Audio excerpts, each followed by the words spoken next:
ಇನ್ನು ಹುಡುಗಿಯ ಕಾಟದಿಂದ ತಪ್ಪಿಸಿಕೊಳ್ಳೋದಕ್ಕೆ ವ್ಯಕ್ತಿಯೊಬ್ಬ ರಾಘವೇಂದ್ರ ಸ್ವಾಮಿಗಳ ಮೊರೆ ಹೋಗಿದ್ದಾನೆ. ರಾಘವೇಂದ್ರ ಮಠದಲ್ಲಿ ಹುಂಡಿ ಎಣಿಕೆ ವೇಳೆ ಹರಕೆ ಪತ್ರವೊಂದು ಪತ್ತೆಯಾಗಿದೆ. ಬೆಳಗಾವಿಯಲ್ಲಿ ನಡೆದಿರುವಂತಹ ಘಟನೆ ಇದು. ರಾಯರೇ, ಆ ಹುಡುಗಿಯಿಂದ ನಮ್ಮನ್ನ ಕಾಪಾಡು ಅಂತೇಳಿ ಪತ್ರವನ್ನು ಬರೆದಿದ್ದಾನೆ. ಆ ಹುಡುಗಿಯಿಂದ ಕಾಪಾಡು ಅಂತೇಳಿ ಹರಕೆ ಪತ್ರವನ್ನು ಬರೆದಿದ್ದಾನೆ. ಈ ಭಕ್ತ ಅದನ್ನು ಹುಂಡಿಗೆ ಹಾಕಿದ್ದಾನೆ.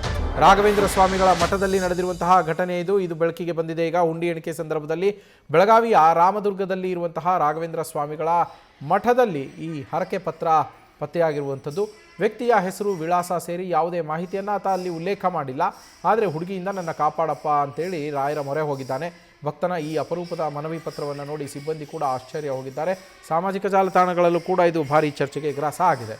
ಇನ್ನು ಆತನ ಹರಕೆ ಪತ್ರದಲ್ಲಿ ಏನಿದೆ ಅಂತ ನೋಡೋದಾದರೆ, ಮೊದಲಿಗೆ ಶ್ರೀ ಗಣಪತಿಯೇ ನಮಃ ಅಂತೇಳಿ ಬರೆದಿದ್ದಾನೆ. ಅದಾದ ಮೇಲೆ ಓಂ ಶ್ರೀ ರಾಘವೇಂದ್ರಾಯ ನಮಃ ಅಂತ ಬರೆದಿದ್ದಾನೆ. ಆಮೇಲೆ ರಾಯರೇ, ನಮ್ಮನ್ನು ಆ ವಿಷದಿಂದ ಕಾಪಾಡು, ರಾಯರೇ ಆ ಹುಡುಗಿಯಿಂದ ನಮ್ಮನ್ನು ಕಾಪಾಡು, ರಾಯರೇ ಈ ಕಷ್ಟದಿಂದ ನಮ್ಮನ್ನು ಕಾಪಾಡು, ರಾಯರೇ ರಾಯರಿದ್ದಾರೆ ನಮ್ಮ ಜೊತೆ ಅಂಥೇಳಿ ಕಷ್ಟವನ್ನು ಹೇಳ್ತಾ ಇದ್ದೇನೆ. ರಾಯರೇ ಧನ್ಯವಾದಗಳು, ಧನ್ಯವಾದಗಳು, ಧನ್ಯವಾದಗಳು ರಾಯರೇ. ಗುರುಗಳೇ, ಆದಿಶಕ್ತಿ ದೇವಿ ಕಾಪಾಡು, ತಂದೆ ಕಾಪಾಡು, ತಾಯಿ ಕಾಪಾಡು, ಧನ್ಯವಾದಗಳು ತಾಯಿ ಅಂಥೇಳಿ ಪತ್ರವನ್ನು ಬರೆದು ಹುಂಡಿಯಲ್ಲಿ ಹಾಕಿದ್ದಾನೆ ವ್ಯಕ್ತಿ. ಯಾರು ಹಾಕಿರೋದು ಅನ್ನೋದು ಗೊತ್ತಿಲ್ಲ. ಯಾಕೆ ಅಂದರೆ ಆತ ತನ್ನ ಹೆಸರು, ವಿಳಾಸ ಏನನ್ನೂ ಅದರಲ್ಲಿ ಬರೆದಿಲ್ಲ.